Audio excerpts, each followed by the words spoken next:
श्रीकृष्णपरब्रह्मणे नमः। श्रीमद्भगवद्गीता अधः सप्तदशोऽध्यायः।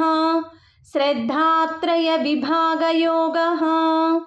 अर्जुन उवाच ये शास्त्रविधिमुत्सृज्य यजन्ते श्रद्धयान्विताः तेषां निष्ठा तु का कृष्ण सत्त्वमाहो रजस्तमः।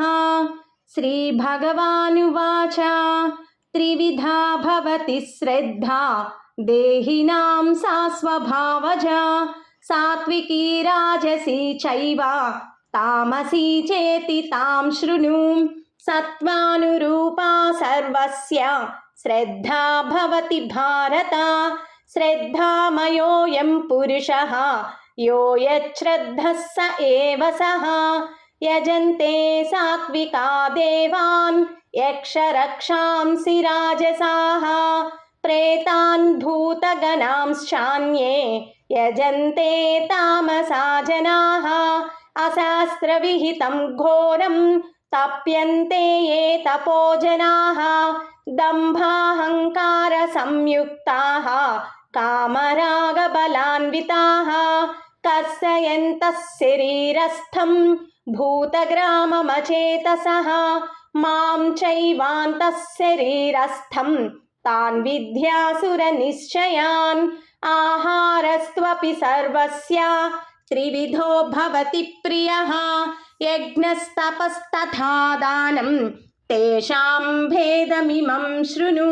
आयुः सत्त्वबलारोग्य सुखप्रीतिविवर्धनाः रस्याः स्निग्धाः स्थिरा हृद्याः आहाराः सात्विकप्रियाः कट्वां ललवनात्युष्णा तीक्ष्णरूक्षविदाहिनः आहारा राजसस्येष्टाः दुःखशोकामयप्रदाः यातयामं गतरसं पूतिपर्युषितं च यत् उच्छिष्टमपि चामेध्यं भोजनं तामसप्रियम्। अफलाकाङ्क्षिभिर्यज्ञः विधिदृष्टो य युज्यते यष्टव्यमेवेति मनः समाधाय स सात्विकः। अभिसन्धाय तु फलं दम्भार्थमपि चैव यत् युज्यते भरतश्रेष्ठ तं यज्ञं विद्धि राजसं। विधिहीनमसृष्टान्नं मन्त्रहीनमदक्षिणं श्रद्धाविरहितं यज्ञं तामसं परिचक्षते। देवद्विजगुरुप्राज्ञा पूजनं शौचमार्जवं ब्रह्मचर्यमहिंसा च शारीरं तपमुच्यते। अनुद्वेगकरं वाक्यं सत्यं प्रियहितं च यत् स्वाध्यायाभ्यसनं चैव वाङ्मयं तपमुच्यते। मनः प्रसादः सौम्यत्वं मौनमात्मविनिग्रहः भावसंशुद्धिरित्येतत् तपो मानसमुच्यते। श्रद्धया परया तप्तं तपस्तत्त्रिविधं नरैः अफलाकाङ्क्षिभिर्युक्तैः सात्विकं परिचक्षते। सत्कारमानपूजार्थं तपोदम्भेन चैव यत् क्रियते तदिह प्रोक्तं राजसं चलमध्रुवं। मूढग्राहेणात्मनो यत् पीडया क्रियते तपः परस्योत्सादनार्थं वा तत्तामसमुदाहृतं। दातव्यमिति यद्दानं दीयतेनुपकारिणे देशे काले च पात्रे च तद्दानं सात्विकं स्मृतं। यत्तु प्रत्युपकारार्थं फलमुद्दिश्य वा पुनः दीयते च परिक्लिष्टं तद्दानं राजसं स्मृतम्।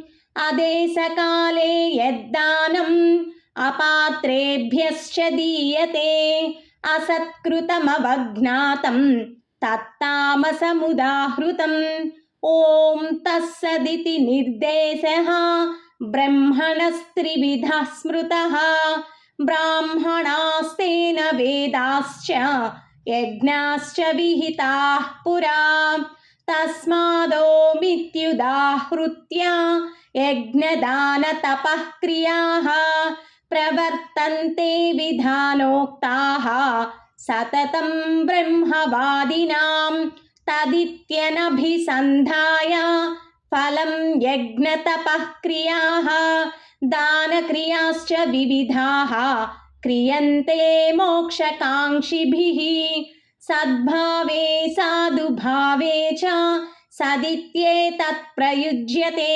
प्रशस्ते कर्मणि तथा सच्छब्दः पार्थयुज्यते यज्ञे तपसि दाने च स्थितिः सदिति चोच्यते कर्म चैव तदर्थीयं सदित्येवाभिधीयते